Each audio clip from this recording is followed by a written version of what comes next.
What's going on, everybody? Today we're going to be starting on my marketing project. So here we're at the lovely Publix Pharmacy. It is one of the most popular grocery stores in all of America. You know what you're going to get when you go inside. You're going to get high-end groceries, great service, all of the above. My book is How Marketers Grow, and one of the main things I see is when I see the green P, I'm going to Publix and I'm going to get the best service I possibly can. Let's go inside. All right, guys, so we made it to the store.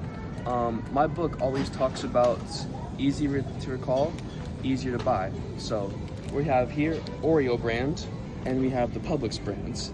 Now, usually when people will buy the Oreo brand because that's a popular brand, they know what they're getting.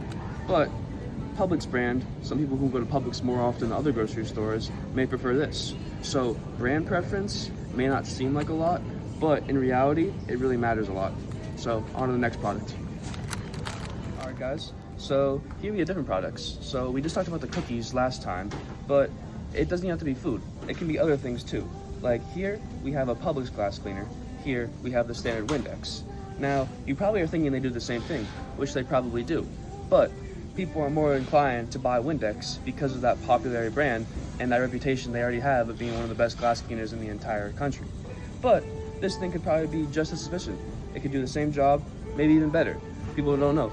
That's why brands are so important, and that's why building your brand up is so important to everyone else in the world. What's up, guys? I'm back. So now we're on to a new lesson in my book.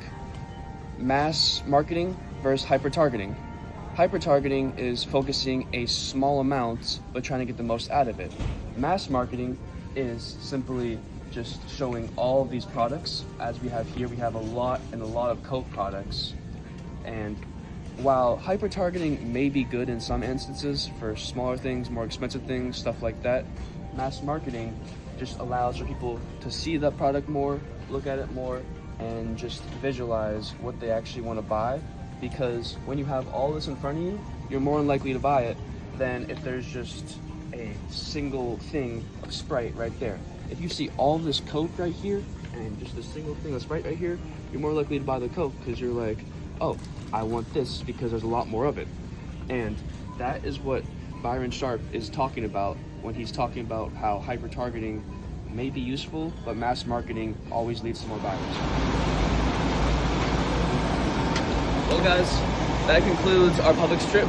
Yes, it was short.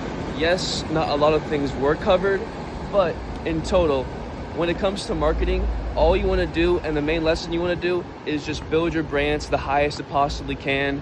You don't want to make sure you overdo it, but you also don't want to make sure that you underdo it.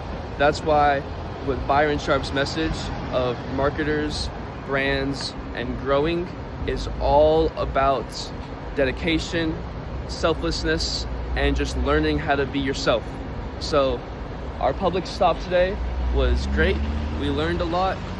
We did a lot of great things, but there's so much more to learn in marketing, and that's why you gotta always keep on the grind and always keep going. Thank you guys so much, and have a blessed year.